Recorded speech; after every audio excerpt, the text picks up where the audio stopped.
Anne-Laure Thomas, bonjour. Bonjour Antonio. On se connaît un petit peu.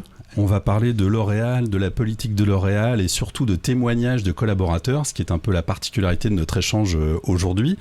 Donc vous êtes en charge de la diversité et de l'inclusion chez L'Oréal France. Est-ce que vous pouvez nous en parler un petit peu ? Bien sûr, en quelques mots, en fait, ce qui est important pour nous au sein du groupe, c'est de pouvoir accueillir toutes les personnes qui ont les compétences et qui ont envie de venir nous retrouver, handicap, pas handicap, qu'on puisse donc les accueillir. Évidemment, aménager les postes avec tous les besoins que les personnes pourraient avoir et pouvoir leur permettre d'évoluer de la meilleure façon dans l'entreprise et d'avoir une belle évolution de carrière en fonction des souhaits, bien sûr, de chacun et des compétences de chacun. Bon, très bien. Alors, on va parler aujourd'hui de témoignages. On se veut assez concret sur Femmes en EA et tous ces contenus aujourd'hui se veulent concrets et partagent d'expériences. Donc, on va parler aujourd'hui avec vous d'actions que vous avez menées et on a souhaité aussi, en préparant tout ça ensemble, qu'il y ait des témoignages des collaborateurs, parce qu'on parle des collaborateurs, mais c'est aussi bien qu'ils s'expriment. C'est essentiel. Donc, on va leur donner la parole pendant la demi-heure qu'on va passer ensemble. Donc, je crois que vous avez, en arrivant chez L'Oréal, vous avez mené une première action qui s'appelle, je crois, les talks. Tout à fait. En fait, en arrivant chez L'Oréal, en parlant avec les collaborateurs, les directeurs, les ressources humaines, il me semble essentiel de pouvoir parler du handicap, de pouvoir bien faire comprendre ce qu'est le handicap, et notamment le handicap invisible. C'est vraiment essentiel. Et pour en parler, personne n'est mieux placé que les personnes qui sont concernées. Donc, on a mis en place une grosse soirée sur les talks handicap, effectivement, où des collaborateurs sont venus en direct témoigner sur leur parcours de vie, sur leur parcours professionnel, devant donc le COMEX de L'Oréal, devant Jean-Paul Agon, devant leurs collègues avec qui ils pouvaient travailler depuis 10 ans, 15 ans, 20 ans et témoigner en direct, voire discloser en direct et parler de leur handicap. Et donc on a alterné des collaborateurs et des personnes connues en situation de handicap pour parler handicap, performance et que nos collaborateurs sachent que pour nous ce qui est important c'est la liberté de parole, c'est pouvoir nous en parler et qu'on puisse au mieux répondre à leurs besoins, à leurs attentes et leur permettre d'évoluer dans l'entreprise. Alors j'avais suivi à l'époque les talks et j'avais eu la chance d'être invité, donc d'y assister. Je pense que c'est toujours une question et un vrai souci de se dire comment est-ce qu'on peut amener les collaborateurs à parler et à s'exprimer auprès des autres sur le handicap quand ils sont concernés ou qu'ils travaillent avec des collaborateurs en situation de handicap. Comment ça s'est préparé et comment les collaborateurs ont bien été amenés ou voulu être amenés et surtout vous les avez mis sur scène en plus, donc c'est un exercice pas simple. Comment ça s'est passé cette préparation ? Parce que ça va être assez délicat, faut le préparer. Effectivement, en fait, il y a eu un vrai échange pour commencer entre les collaborateurs et moi, pour m'assurer qu'ils avaient vraiment envie d'en parler, vraiment envie de témoigner. Je peux comprendre tout à fait que on ait une appréhension à en parler et en parler devant un auditorium plein, à être filmé également quand on n'est pas habitué. Donc l'idée c'était de s'assurer vraiment que la personne était d'accord, que les différents collaborateurs étaient d'accord. Après il y a eu un accompagnement pour écrire leur texte. C'est eux qui ont écrit ce qu'ils voulaient dire, qui ont passé leur message. Donc là j'ai pris une personne, ils ont été accompagnés par une personne, une coach, pour pouvoir les accompagner et pour pouvoir les entraîner également sur cette prise de parole. Et en fait, donc il y a eu 2 mois de travail, donc ça a été une période relativement courte, ça a été 3-4 séances. Une vraie préparation. Une vraie préparation, bien sûr, ça ne s'improvise pas.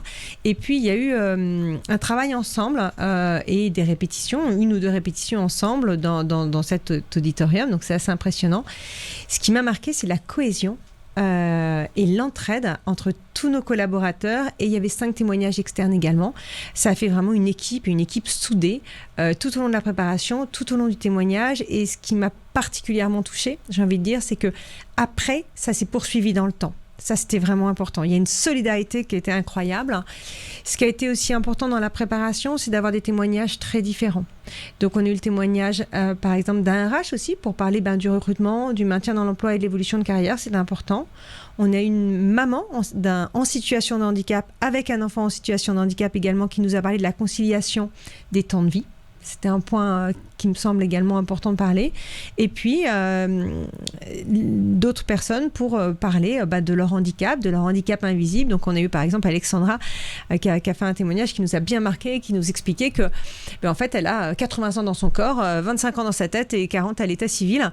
Et que si elle arrive des fois un peu plus tard le matin, c'est parce qu'il lui faut un petit peu plus de temps pour se mettre en route que nous. Ou encore, on a eu le témoignage très, très émouvant d'Isabelle qui témoignait et qui nous parlait de ses cancers qu'elle avait eus et de la fatigabilité due à ses cancers, et qui expliquait à tous ses collègues que quand ils partaient en séminaire, qu'ils faisaient tous la fête le soir, si elle ne pouvait pas faire la fête, c'est pas qu'elle ne voulait pas faire la fête, c'est qu'elle ne pouvait pas parce qu'elle était trop fatigable et qu'elle avait besoin d'être en forme le lendemain. Alors, pour que les gens qui nous suivent se rendent compte, on a préparé une petite vidéo qui sert d'exemple, et après, comme on l'a dit, on va avoir des témoignages de collaborateurs et on va accueillir un des collaborateurs qui a participé au talk. Donc on va passer une petite minute d'image avec les talks qui ont eu lieu chez L'Oréal.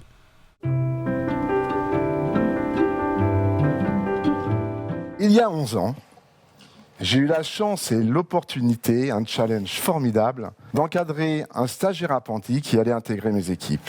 C'est à l'âge de 20 ans que j'ai pu prendre le rang de l'aîné et exprimer beaucoup plus que mes talents de cuisinier. Et j'ai la chance d'avoir des relais d'encadrement qui continuent à faire grandir et encore grandir Arthur.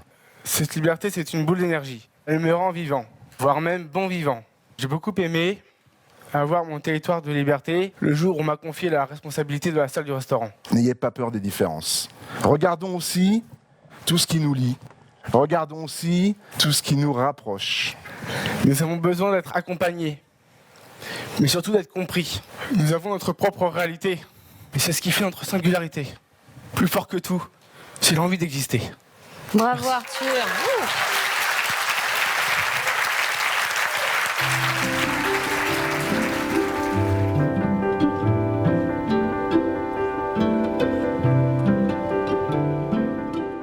Alors, comme nous y sommes engagés, nous accueillons le premier collaborateur. Bonjour Anthony, bonjour Anne-Laure. Bonjour Jean-Christophe. Alors, qui êtes-vous et que faites-vous chez L'Oréal ?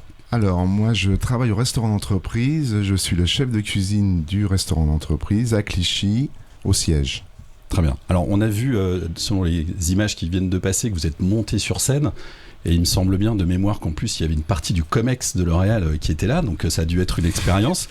Et on va vous demander, avec Anne-Laure, nous raconter un petit peu comment vous en êtes venu là et nous raconter peut-être le avant, le pendant, le après de cette expérience, si vous voulez bien. Bonjour Christophe. Bonjour Anne-Laure. Merci de m'avoir invité. Mais je suis toujours ravie, tu le sais.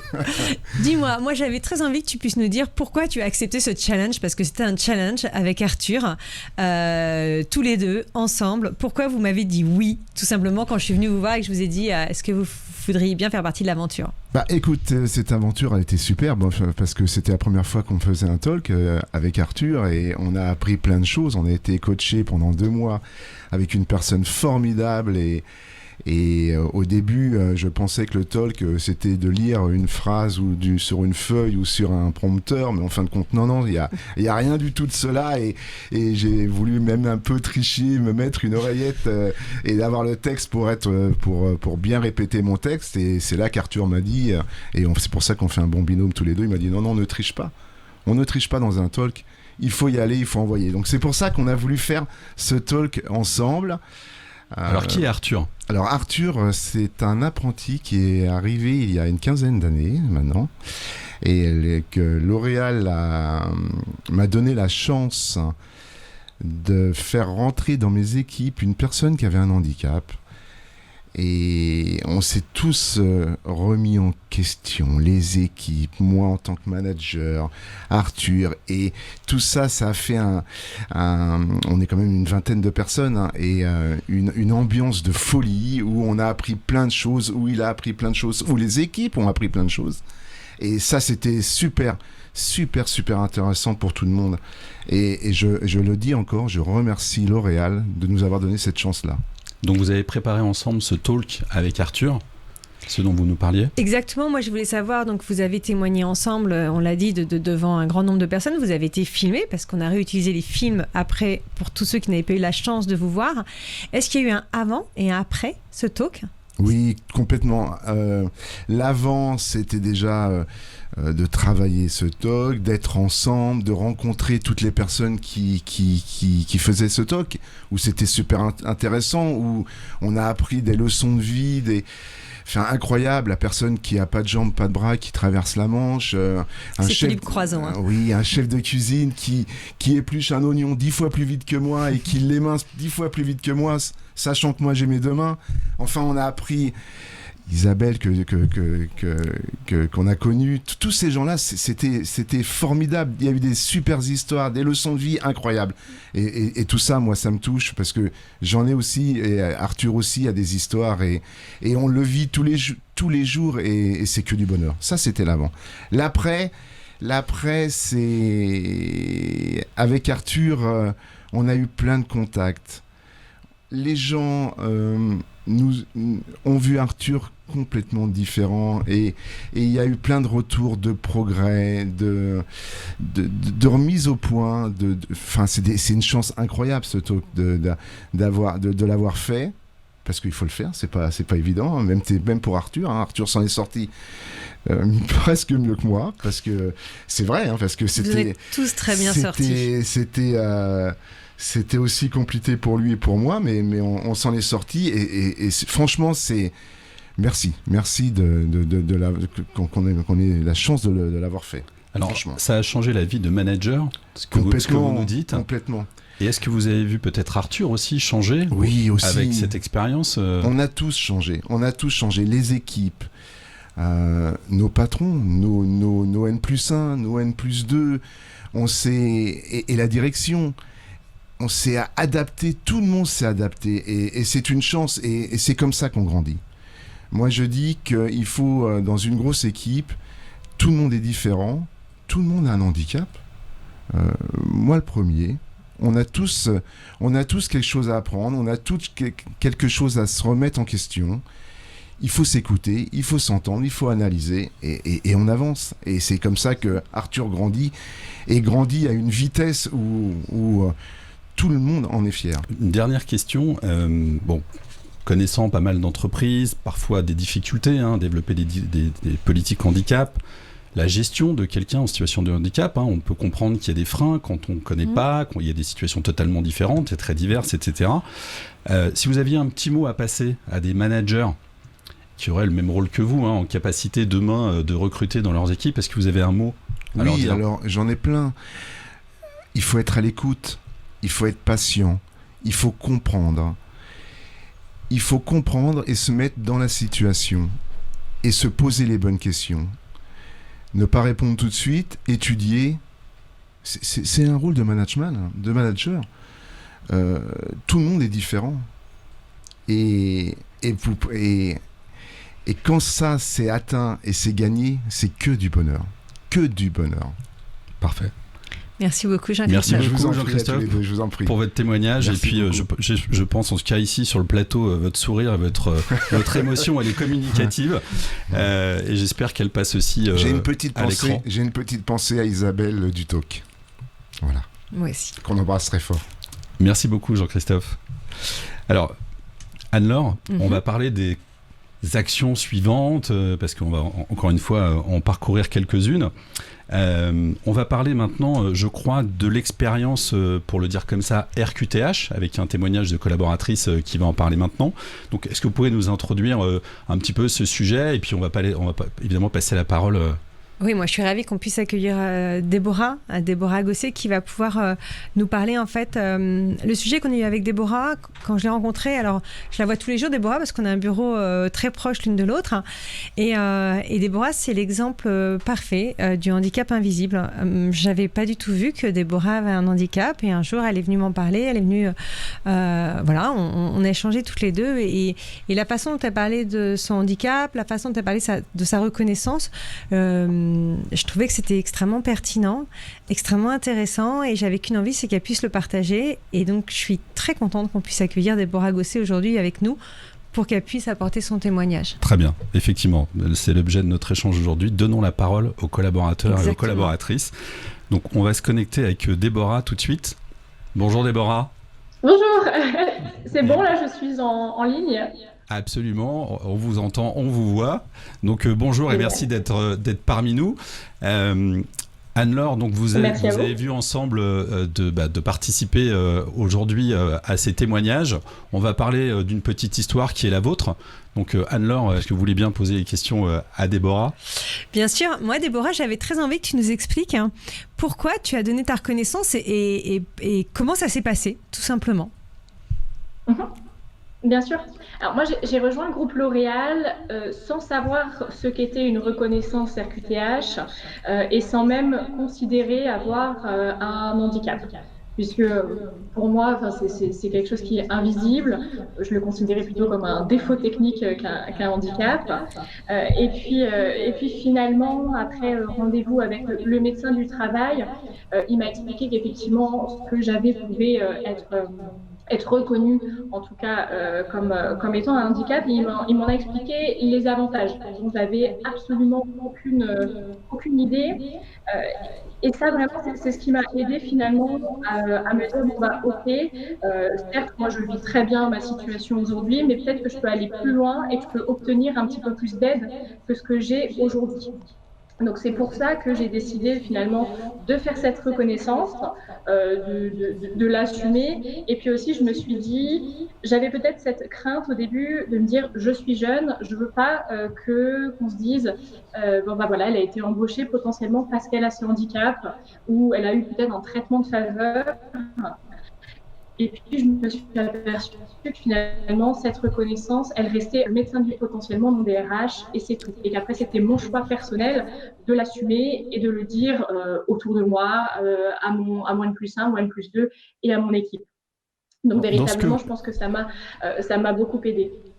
Dans ce que vous nous racontez, en fait, on a l'impression qu'il y a eu un petit déclic et peut-être la chance de rencontrer quelqu'un, je crois que vous avez parlé du médecin du travail, qui vous a fait prendre conscience et qui a changé en fait votre perspective du handicap, ou c'est peut-être pas le mot que vous mettiez d'ailleurs sur votre souci à l'époque.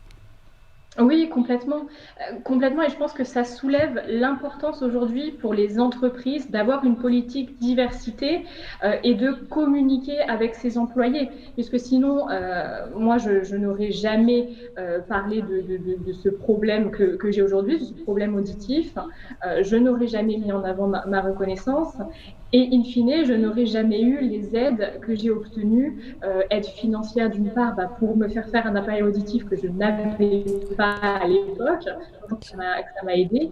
Et puis l'aide aussi que j'ai pu avoir à vraiment me sentir bien dans une entreprise qui finalement favorise l'inclusion, qui fait en sorte que même avec un handicap invisible, je me sens bien comme tout le monde au quotidien. Et du coup, ça a changé quelque chose au quotidien d'avoir une reconnaissance et de la donner, Déborah ?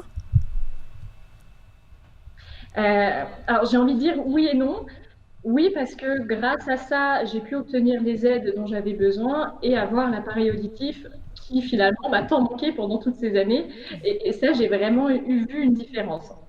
Et j'ai envie de dire non aussi parce que ça n'a absolument pas changé les considérations qu'on peut avoir de moi. Ça n'a absolument pas changé les regards qu'on peut avoir sur moi. Bien au contraire, je suis restée la même personne au quotidien, mais c'est juste qu'effectivement, l'accès à cette reconnaissance m'a permis d'avoir une aide qui vraiment est utile au niveau de mon travail tous les jours parce que j'ai la chance de travailler dans une équipe de 20 personnes où il y a du bruit toute la journée. Je travaille en recrutement où j'écoute les gens parler toute la journée. Donc, j'ai besoin d'avoir quand même des oreilles un minimum performantes. Et ça, cette reconnaissance, finalement, m'a permis d'obtenir ça. Mais après, au quotidien, je ne me sens pas différente. On ne me considère pas comme étant différente. Et ça, c'est clé pour moi.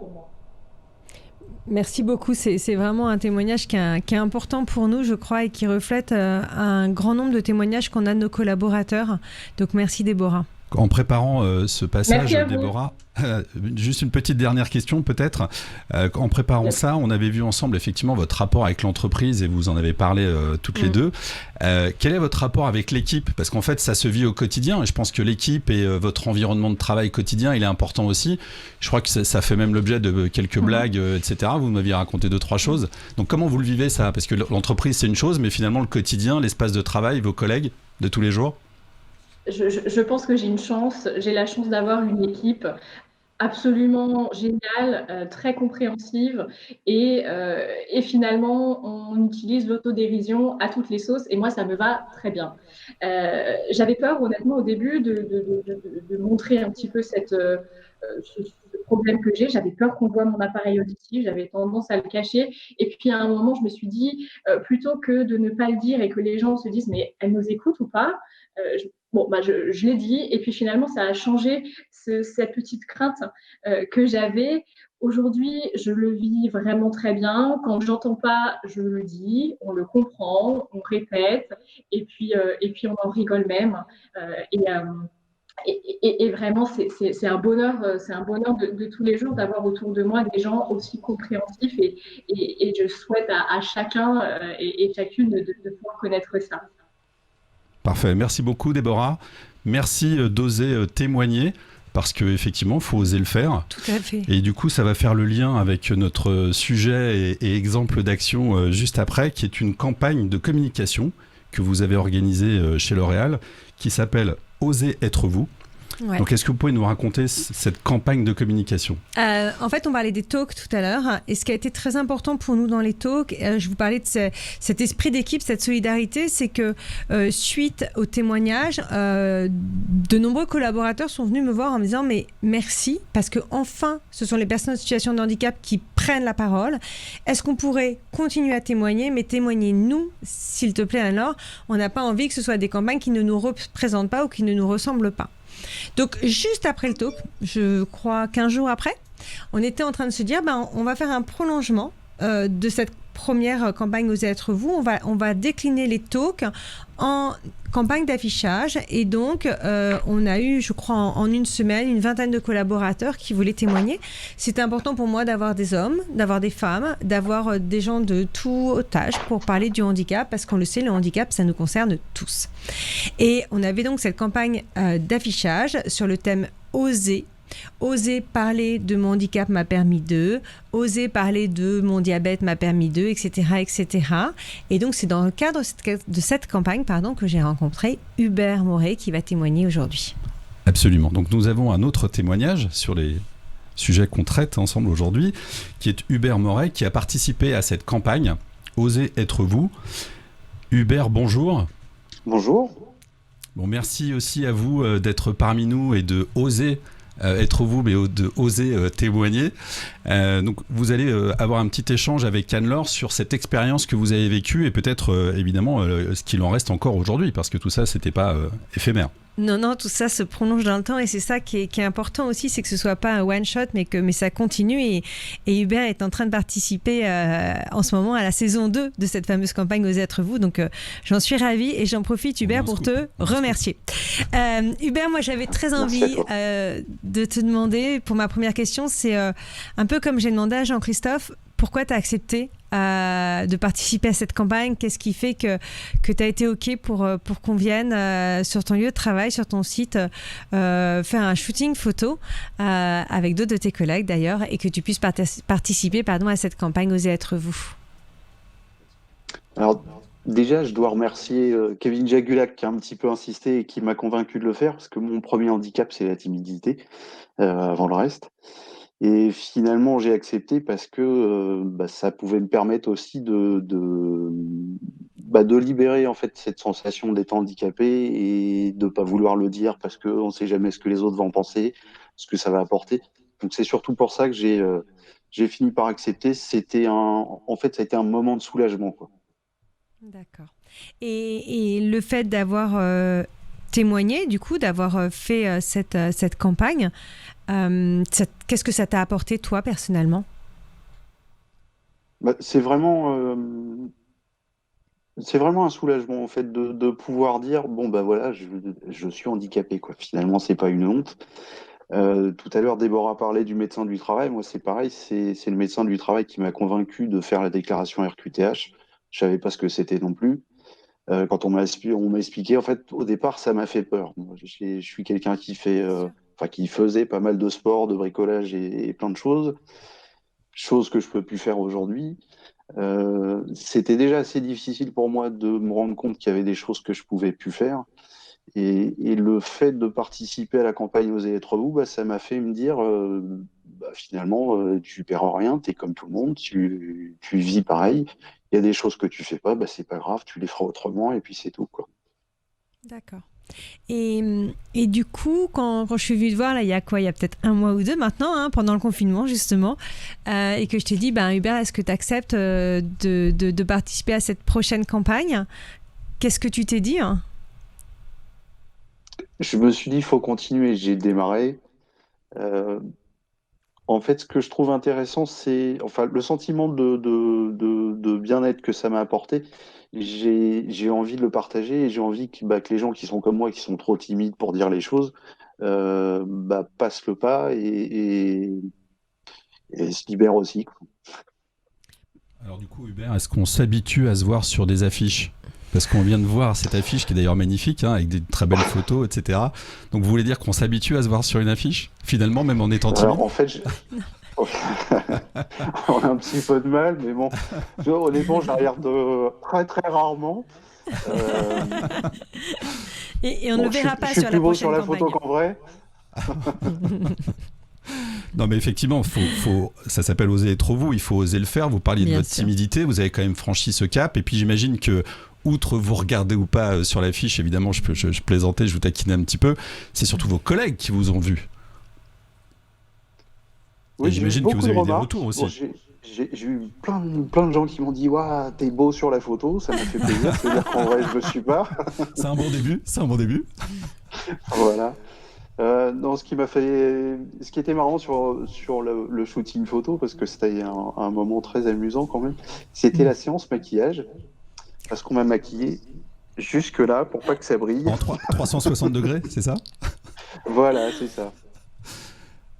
J'avais une dernière question, Hubert, parce que tu as témoigné justement, tu as osé témoigner sur un sujet dont on ne parle pas souvent et que j'ai trouvé très intéressant, qui était tes médicaments et ton traitement médicamenteux pour ton handicap. Comment tu le vis aujourd'hui ? Comment ça se passe ? Est-ce que tu peux nous en parler un tout petit peu ? Alors aujourd'hui, ça va un petit peu mieux parce que j'ai pris l'habitude du traitement, donc j'ai un peu moins d'effets, enfin je les gère un petit peu mieux. Ce qui est difficile avec les traitements de médicaments, c'est d'être dans une espèce de bulle, en fait, de se voir faire des choses sans pouvoir vraiment les contrôler. Moi, j'ai eu des problèmes de mémoire, des problèmes de concentration. J'ai essayé de rentrer dans mon ancienne maison et puis au bout de 10 minutes, je me suis rendu compte que c'était pas la bonne clé, que j'avais rien à faire là. J'ai eu des problèmes d'irritabilité et de saut d'humeur, donc on failli me poser des problèmes au travail. Donc là, j'étais obligé de m'expliquer et de dire, bon, bah voilà, je suis désolé, c'est mon traitement, je le sais, mais j'arrive pas à le gérer, quoi. Donc, j'en ai parlé avec le médecin du travail, on a travaillé dessus, j'ai appris à prendre des temps de respiration, des temps où je sais qu'il faut que je dise rien et je vais voir ailleurs, et puis on avance comme ça, gentiment, quoi. Merci beaucoup. Merci beaucoup Hubert. C'est encore une fois très important pour nous que ce soit les personnes concernées qui nous en parlent, qui témoignent et qui communiquent avec les gens qui nous écoutent et qui nous regardent. Donc encore une fois, merci d'avoir osé. Je reprends le titre de la campagne et on se reverra peut-être très bientôt pour des suites de témoignages. C'est ce qu'il y a le plus important. Merci beaucoup Hubert. Merci beaucoup. Merci à vous. Alors, autre action, Anne-Laure, parce qu'il y a plein d'actions chez L'Oréal, mais on va pas toutes les faire, mais on en a une dernière dont on va parler maintenant, qui est le concours d'éloquence. Alors, ce concours d'éloquence, je vais faire deux petits liens. Vous allez avoir des affiches sur le concours d'éloquence et on a Kevin Jagulac qui a participé. Kevin, on vient juste d'en parler, Hubert en a parlé. C'est Kevin qui était le DRH du site où travaillait Hubert qui l'a décidé, a témoigné. Et donc on a repris après, il a participé lui aussi au concours d'éloquence. Et la personne qui a mené ce projet à mes côtés est Théo Leccia qui va témoigner après, qui a travaillé à mes côtés un petit peu et puis qui est parti évoluer vers d'autres fonctions. Donc voilà, je voulais juste faire un petit clin d'œil à ces deux personnes. Donc ça consistait en quoi ce concours d'éloquence ? Alors, toujours dans l'idée de parler de la diversité et de l'inclusion. Pour nous, ce qui est important, c'est que ce soit les collaborateurs qui en parlent, parce que c'est eux qui en parlent le mieux. Et c'est important que ça parte de nos collaborateurs. Et on s'est dit, tous ensemble, on est plus forts. Ça j'en suis convaincue. Donc on s'est dit, on ne va pas faire des choses sur chaque site de L'Oréal. Ça, j'allais dire, ça n'a pas d'intérêt. Non, pas du tout. Bien sûr que ça a de l'intérêt. Mais ce qui est important, c'est qu'on fasse quelque chose tous ensemble qui est une sorte d'émulsion sur la diversité. Et donc, on s'est dit, tiens, faisons un concours d'éloquence. Le concours d'éloquence, sur tous nos établissements, sur tous nos sites, on a fait des battles. Donc, les collaborateurs devaient parler sur des sujets de la diversité et de l'inclusion, sur des thématiques qu'on leur donnait, devaient s'enregistrer déjà 1 minute. Et au sein du site, on votait pour les vidéos préférées. Et puis après, on a fait des battles par site, jusqu'à la finale qui a eu lieu en décembre. Donc ça a duré 4 mois. 4 mois où tous les collaborateurs ont travaillé sur la diversité et l'inclusion, tous ceux qui voulaient, bien sûr, et qui, donc, devant le public, parlaient, donc ils tiraient au sort pour ou contre le sujet, et à partir de ce sujet, devaient s'entraîner. Donc, comme le talk, parce que le jury final, c'était quand même des personnes du COMEX de L'Oréal et des personnalités publiques. L'idée, c'était de s'entraîner tous ensemble et de les aider, de ne pas les laisser tout seuls travailler dessus. Ils ont été accompagnés par des coachs pour pouvoir préparer leurs différentes interventions. Alors, pour parler de ce concours d'éloquence, ou en tout cas des bénéfices, de la préparation, des ressentis, cette expérience, nous avons Sylvie Villeroy qui va être avec nous tout de suite. Sylvie, si vous nous entendez, bonjour. Bonjour à vous. Alors, qui êtes-vous, Sylvie ? Alors, moi, je suis directrice responsabilité sociale et environnementale et communication d'un des campus de L'Oréal. Et donc, à ce titre, je m'occupe aussi de la diversité sur mon campus. Très bien. Alors, vous avez participé très concrètement et énergiquement, apparemment, au concours d'éloquence. Donc, vous pouvez nous raconter un petit peu, s'il vous plaît ? C'était un vrai bonheur. Bon, l'organisation elle-même...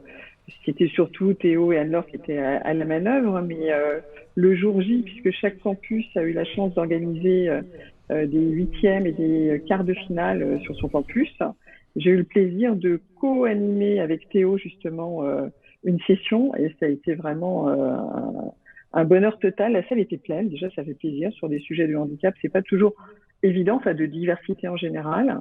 Et puis c'était très émouvant. Notamment, on avait un des candidats qui répondait à une question sur le fait d'être sourd et de se sentir écouté. Et on a des collaborateurs sourds sur le campus. Et de voir leur réaction et à quel point ça pouvait les faire rire et à quel point ils étaient contents d'entendre parler de leur handicap par quelqu'un qui n'avait pas ce handicap. Et ça, j'ai trouvé ça extrêmement émouvant et extrêmement intéressant. Alors justement, qu'est-ce que ça... En résumé, parce que c'est forcément un peu complexe, mais qu'est-ce que ça a apporté de votre point de vue, le fait d'avoir mené cette action avec tous les collaborateurs qui se sont mobilisés? Quelle trace ça a laissé? Ça a laissé la trace déjà qu'on n'a pas besoin d'être en situation de handicap, on n'a pas besoin d'être dans telle ou telle situation pour pouvoir réfléchir au sujet et prendre la parole sur le sujet, et qu'on peut en plus avoir une réflexion extrêmement intéressante sur le sujet, et que si c'est les collaborateurs qui en parlent, je trouve que les autres collaborateurs sont aussi beaucoup plus attentifs. Et justement, du coup, Sylvie, moi, je me permets de revenir sur ta situation personnelle. Tu es concernée par le handicap. Est-ce que tu acceptes de nous en parler? Bien sûr, sans aucun problème. Oui, effectivement, je fais partie de la majorité des personnes en situation de handicap. C'est-à-dire que j'ai eu un handicap tardif. En fait, j'ai un asthme qui évolue très très mal et qui s'est transformé ces dernières années en asthme sévère. Alors, j'ai aucun problème, bien sûr, avec le fait de parler de mon handicap, puisque j'encourage les gens en plus à faire leur reconnaissance. Mais c'est vrai que, par contre, c'est parfois ce qui me gênait, c'est que je voyais pas l'intérêt de le faire. Pour moi, il n'y avait pas spécialement d'intérêt. Et en fait, mon asthme s'aggravant, j'ai eu besoin d'un aménagement de poste. Et c'est pour ça que j'ai entrepris les démarches et qu'effectivement, j'ai eu cet aménagement de poste qui m'a quand même beaucoup amélioré la vie. Est-ce que tu peux juste... Pardon, excuse-moi. Est-ce que tu peux juste nous expliquer en quoi ça consiste cet aménagement de poste pour ton asthme? Parce que c'est vrai qu'il y a peut-être des personnes qui se demandent comment on peut aménager un poste pour une personne asthmatique. Oui, puis il y a asthme et asthme. Exactement. Il y a des gens beaucoup plus sensibles que d'autres. Ouais. Ouais, alors on a déjà j'étais dans un bâtiment, il y a des laboratoires. Déjà, on a changé de bâtiment parce que j'étais particulièrement malade dans ce bâtiment. Dans l'autre bâtiment, ça allait mieux, mais c'était pas top. Et en fait, mon médecin a suggéré que j'ai un purificateur d'air. Mais le problème, c'est qu'un purificateur d'air dans un open space, ça fonctionne pas. Et donc, pour ça, il me fallait un bureau fermé, qui est une denrée très rare aujourd'hui. Et donc, j'ai pu avoir un bureau fermé avec mon purificateur d'air. Et effectivement, ça m'a beaucoup changé la vie. Si tu avais un message justement à passer aux personnes qui hésitent à donner leur reconnaissance parce qu'ils peuvent se dire qu'ils vont être stigmatisés ou ça va les empêcher d'évoluer dans leur carrière, est-ce que tu aurais un message à leur faire passer? Ça, je pense que ça a totalement disparu. Enfin, c'était peut-être le cas il y a 10 ou 15 ans, je ne me rends pas compte. Mais je pense que maintenant, il n'y a plus du tout de stigmatisation par rapport à ça.